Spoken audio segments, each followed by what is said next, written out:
Hey guys, আসসালামু আলাইকুম। তো সবাই কেমন আছেন? আশা করি ভালো আছেন। আলহামদুলিল্লাহ আমিও ভালো আছি। তো চলুন, একজন স্পেশাল মানুষ আসবে আপনাদের। তো মনে আজকে তাড়াতাড়ি করে ঘুম থেকে উঠে গেছিল, যেহেতু নানি আসবে। তো নানি এলে তো আলাদাই খুশি, তাই না? আমাদের যখন নানি আসতো তখন আমরাও এরকমই খুশি করতাম, যেহেতু আমার নানি গ্রামেই। তা অনেক ভালো লাগতো নানির কাছে থাকতে। তারপরে এদিকে মা আসবে বলে বিছানাগুলো ভালো করে একটু ঝেড়ে পরিষ্কার করে নিচ্ছি। তো আমার বিছানার চাদরটা কেমন হয়েছে অবশ্যই কমেন্টে জানাবেন। এদিকে মশারিটা গুছিয়ে নিয়েছিলাম। এরকমভাবে মশারি গুটিয়ে রাখলে বিছানাটা অনেক ভালো লাগে। তো কেমন লাগছে আমার বিছানাটা অবশ্যই কমেন্টে জানাবেন। তারপরে এদিকে আমি চলে এসেছিলাম খাবার করতে। তো খাবার করে নিচ্ছিলাম এদিকে, ততক্ষণে এদিকে মা চলে এসেছিল। তো মায়ের সাথে যদি আমার আব্বু আসতো তো আরও ভালো হতো, যেহেতু আমার আব্বু নেই। আমার আব্বুর জন্য সবাই দোয়া করবেন যেন সে জান্নাতবাসী হয়। সকল মা বাবার জন্য দোয়া করবেন।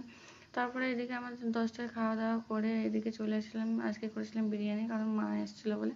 তারপরে এদিকে সন্ধ্যেবেলায় করে এনেছিল ফুচকা। তো আমার আম্মুটা কাঁদছিল, মা আমাকে ফুচকা